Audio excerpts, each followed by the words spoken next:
आज का सवाल ये है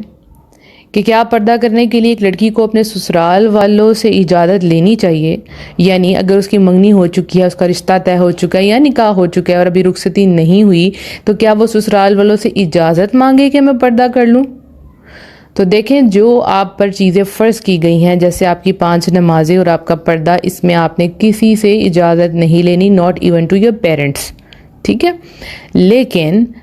नमाज पढ़ने से तो कोई मना नहीं करेगा, आपको कभी भी नहीं मना करेगा, लेकिन पर्दे से आपको रोका जाएगा। तो आपने इस मामले को हैंडल करना है हिकमत के साथ, क्योंकि यहाँ पे आप समझें कि पर्दा देखने की लोगों को आदत नहीं है। वो समझते हैं कि ये फ़र्ज़ नहीं है, कर लिया तो ठीक है, नहीं किया तो कोई मसला नहीं है, राइट। तो आपने हिकमत से चलना है कि जैसे आपका भी रिश्ता तय नहीं हुआ और हो रहा है, तो आप उधर ही ये बात करते हैं, अपने पेरेंट्स को बोलें कि आप उनको बता दें कि ये शरई पर्दा करती है और यही करती रहेगी इंशाल्लाह। और ससुराल में लोगों से अच्छे तरीके से डील करेगी, ये नहीं कि वो कमरे में बैठ जाएगी, वो लोगों को सर्व भी करेगी, लेकिन पर्दे के अंदर। ये पहले से मामला तय होने चाहिए। लेकिन अगर ऐसा हुआ है कि आपकी मंगनी पहले हो चुकी थी या आपका निकाह पहले हो चुका था, अब आपको पता चला कि तो पर्दा फ़र्ज़ है और आपने पर्दा घर में शुरू कर दिया,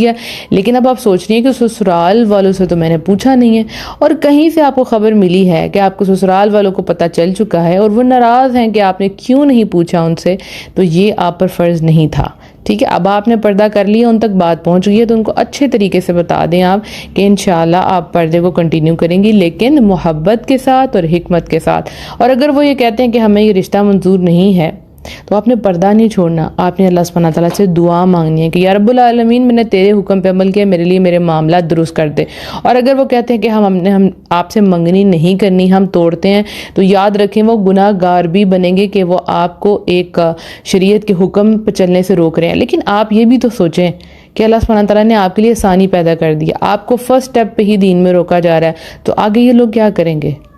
तो आपने दिल छोटा नहीं करना, अल्लाह सुब्हानहू तआला से दुआएं मांगनी है कि रब्बुल आलमीन आसानी पैदा कर दे। बड़े आराम से आपने उनको इस चीज़ का कायल करना है। अगर वो कायल नहीं होना चाहते, एक होता है ना, एक इंसान की ज़िद होती है कि नहीं तुमने हमसे क्यों नहीं पूछा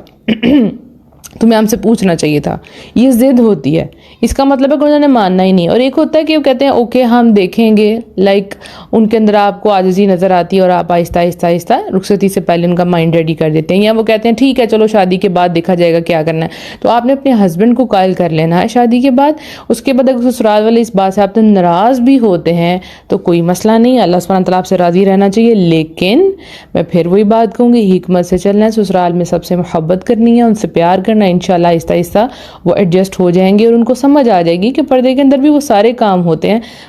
जो दूसरी ख़वातीन करती हैं।